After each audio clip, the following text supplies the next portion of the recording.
সেপ্টেম্বরে ভারতের আসা কনফার্ম।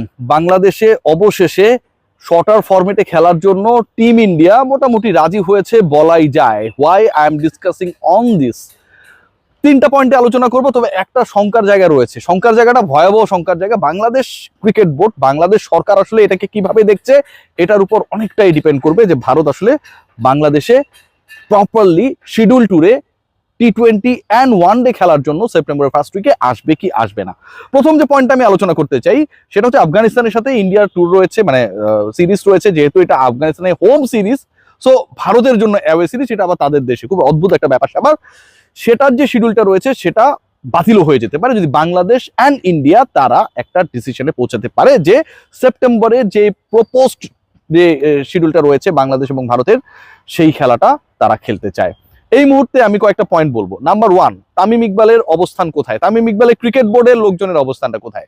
তামিম ইকবাল এবং তার ক্রিকেট বোর্ডের অন্তত 4জন director right now they are in India, এবং ভারতে তারা গিয়েছেন আমি যতটুকু জানি সেন্টার অফ এক্সেলেন্স, মানে যেই সেন্টার অফ এক্সেলেন্স ক্রিকেটারদের উৎকর্ষ সাধনের জন্য যেই সেন্টারটা নির্মাণের পরিকল্পনা বছরের পর বছর, যে স্বপ্নটা ছিল সেটা বাস্তবায়ন করতে গিয়ে ইন্ডিয়া থেকে কিছু এক্সপেরিয়েন্স এনে এক্সিলেন্সের জায়গাটাকে সেটাকে অ্যাপ্লাই করা যায় কিনা সেই কাজে কোথায় গিয়েছেন? ইন্ডিয়ায়।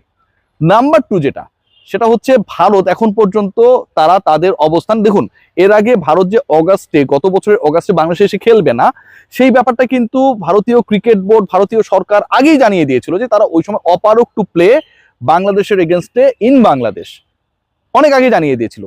এবং তারপরে তারাই ডিসাইড করেছিল যে সেপ্টেম্বরের যে সময়টা, যে শিডিউলটা রয়েছে, যেখানটা একটা ফিক্সচারে ব্ল্যাঙ্কস রয়েছে, সেখানটায় বাংলাদেশের বিপক্ষে তারা শর্ট ফরম্যাটে খেলবে। এখন যেই ভারত এর আগে জানিয়ে দিয়েছিল, এবং সেটা জানিয়ে দিয়েছিল হচ্ছে সেই অগাস্ট আসার আরো অনেক আগে, অথচ 2026-এর অগাস্ট এসেছে, প্রপোজড যে ফিক্সচার সেটা হচ্ছে সেপ্টেম্বরে, আর মাত্র কদিন পরেই।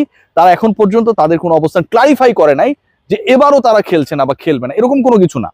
বরং যে ডিসকাশনটা চলছে, যেই আলোচনা চলছে, Tamim Iqbal what he said, তিনি বলেছেন যে এই ব্যাপারে তার কাছে প্রপার কোনো আপডেট নেই।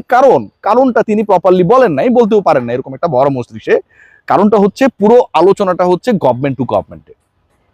বাংলাদেশ সরকার যতটুকু আমি জানি এখন পর্যন্ত দে আর ভেরি ইগার যে ভারতীয় ক্রিকেট দল যেন এখানটায় এসে বাংলাদেশের সাথে সিরিজটা খেলে, এবং ভারতীয় সরকারও যেহেতু সরকারের কল, they are also very eager, they are very keen to allow their team to visit Bangladesh.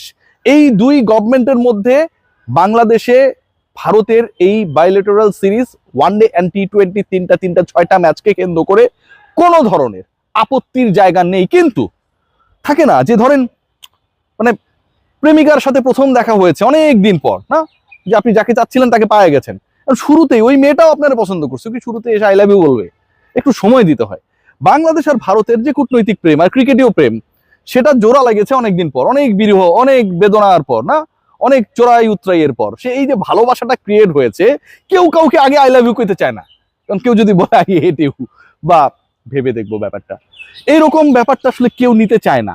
So আমি যতটুকু জানি বাংলাদেশ গভর্নমেন্ট, যতটুকু জানি ভাই, আমার কাছে 100% আপডেট আছে সেটা আমি বলতে চাই না, Bangladesh government they are in a position, তারা একটা অবস্থায় রয়েছে যে যেহেতু এটা সরকার, মানে সরকারের পরিবর্তন, সরকারের সাথে সরকারের সম্পর্ক, এগুলোর উপর নির্ভর করে এই ট্যুরটা, এই সিরিজটা বাংলাদেশে এসে ভারতের খেলাটা ঝুলে গিয়েছিল।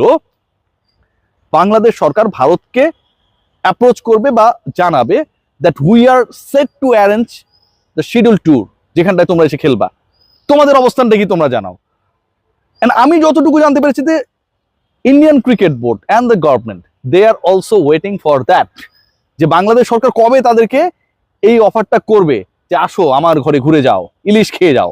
এই আলোচনাটা এখন এমন একটা পর্যায়ে রয়েছে, এবং সেখানটায় বাংলাদেশ সরকার থেকে ডেফিনেটলি বাংলাদেশ সরকার থেকে ভারতীয় সরকারের সাথে একটা সরকারি পর্যায়ের এই আপকামিং সিরিজ কিনে যোগাযোগ হবে। Point two and that is very much important, সেটা হচ্ছে লোকসভায় ডিসিশন হয়েছে যে বাংলাদেশ এবং ভারতের যে সম্পর্ক, সেই সম্পর্কটা যেন এই মুহূর্তে ভারতের যে গভর্নমেন্ট রয়েছে, মোদী সরকার, তারা যেন উন্নত করে। বাংলাদেশিদের ভিসা প্রসেস থেকে শুরু করে ভারত এবং বাংলাদেশের প্রিভিয়াস রিলেশনশিপটা যেখানটায় ছিল, সেই একই জায়গাটায় যেন দুদেশ পৌঁছাতে পারে। সে কারণে ভারতের লোকসভা তারা একটা প্রতিবেদন দিয়েছে। হোয়াট ডাজ ইট মিন? ওই যে একটা রিজিড সিচুয়েশন, আমি তোমার দিকে তাকাবো না, তুমি আমার দিকে তাকাবা না, এই যে একটা পাড়ায় ঢুকলে ঠ্যাং খরা করে দিব, এই সিচুয়েশন থেকে এখন দুই দেশ মোটামুটি বের হবার অবস্থায় রয়েছে এবং নমনীয়তা from the India as well আমরা দেখতে পাচ্ছি। শঙ্কার জায়গাটা কোথায়, এবার সেই আলোচনাটা করতে চাই। শঙ্কার জায়গা ভাই, এটা বিশাল একটা ইগোয়েস্টিক জায়গায় এই প্রবলেমটা ক্রিয়েট হয়েছে। গতকালকের ইন্ডিয়ান মিডিয়া যদি আপনারা ফলো করে থাকেন, আমি একদম প্র্যাকটিক্যাল আলোচনা আপনাদের সাথে করছি, আমার কাছে কোনো বক্তব্য আমার নিজের মতো করে না। তাহলে ব্রিক্সকে কেন্দ্র করে তাদের যে পররাষ্ট্রমন্ত্রী মিস্টার জয়সওয়াল, তিনি যে ব্রিফিং করেছিলেন নয়াদিল্লিতে, সেখানটায় সাংবাদিকরা কিছু প্রশ্ন করেছিল। ব্রিক্সের যেই সম্মেলনটা হচ্ছে সেখানটায় আমন্ত্রণ জানানো হয়েছে বিমস্টেকের প্রেসিডেন্ট বা চেয়ার মিস্টার তারেক রহমানকে, যিনি বাংলাদেশের সিটিং প্রাইম মিনিস্টার, নির্বাচিত প্রধানমন্ত্রী।